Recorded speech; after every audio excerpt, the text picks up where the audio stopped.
Shalom, sois béni, que la grâce de Dieu soit sur toi. Je vais te révéler quelque chose qu'il faut tenir compte dans toute ta marche chrétienne. Vous savez, dans la parabole des 10 vierges, on parle de 5 folles et 5 sages. Et les folles, on sait ce qui s'est passé. Et les sages, on sait ce qui s'est passé.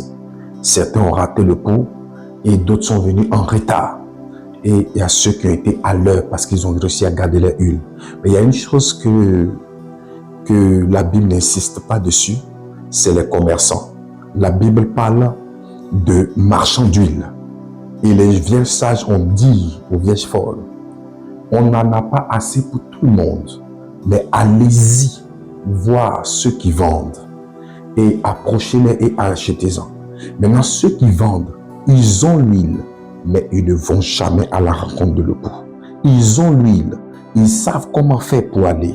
Ils connaissent le chemin. Ils savent comment faire pour tenir la lampe allumée, puisqu'ils ont l'huile.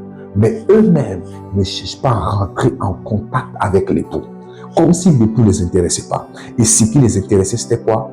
Leur commerce. Il faut comprendre que dans l'église, dans le monde aujourd'hui, c'est comme ça. Il y a des vieilles sages, ceux qui gardent de l'huile, ceux qui gardent la direction réelle de Dieu pour pouvoir attendre l'époux qui veille. Et puis il y a ceux qui sont à l'église, mais clopins, qui ne savent pas comment faire et qui arriveront en retard. Et puis, il y a ceux-là même qui ne sont ni sages ni folles. Mais eux-là, c'est les plus dangereux parce qu'eux peuvent travailler contre ta destinée. Ils peuvent travailler contre ta vie. Et tout ce qui les intéresse, c'est le commerce. Comment te vendre? Et dans l'église, il y a beaucoup de frères, beaucoup de sœurs, beaucoup d'hommes de Dieu. Ils connaissent Jésus. Ils entendent parler de l'époux, mais ils ne cherchent jamais à avoir de relation avec Dieu. Et les pauvres fidèles, les pauvres frères, les pauvres sœurs qui essaient de craindre Dieu, on les amène dans les déviations du commerce. Le commerce, c'est quoi? C'est un lieu d'échange. Le commerce, c'est quoi? C'est un moyen de transaction. Et vous savez dans la Bible qui était le maître des transactions? Lucifer.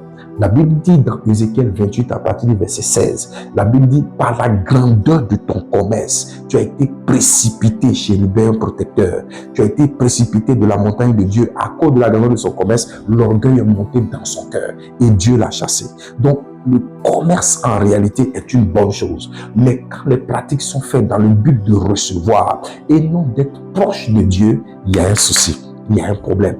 Et c'est ainsi qu'il y a des gens qui sont dans l'église, mais amènent les frères à être déviés, amènent les sœurs à être déviés, ou bien tout ce qu'ils font comme prière, tout ce qu'ils font comme jeûne. On doit toujours payer. Ça doit être moyennant une récompense financière, moyennant quelque chose. Il faut qu'il y ait toujours une récompense financière derrière chaque chose qu'ils font. Ceux-là sont en train de vendre la grâce. Ceux-là sont en train de vendre l'huile. Ceux-là sont en train de vendre l'onction. Alors que la Bible dit, vous avez reçu gratuitement, donnez gratuitement. Donc toute prière ou toute action où on t'oblige, oui, je crois aux actions prophétiques. On peut faire des actions prophétiques pour recevoir. On peut poser des actions financières pour recevoir parce que si tu ne sèmes pas, tu ne recevras pas.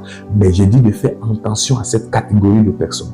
Elles ont l'huile. Elles font du commerce, mais l'époux ne les intéresse pas. Les vierges ne les intéressent pas. Ce qui les intéresse, c'est la part du gain. C'est pourquoi la Bible dit, nul ne peut servir deux maîtres à la fois. Dieu et mammon. Dieu et mammon. Mammon, c'est l'esprit de l'argent. L'esprit de l'argent qui a pris le contrôle de leur cœur.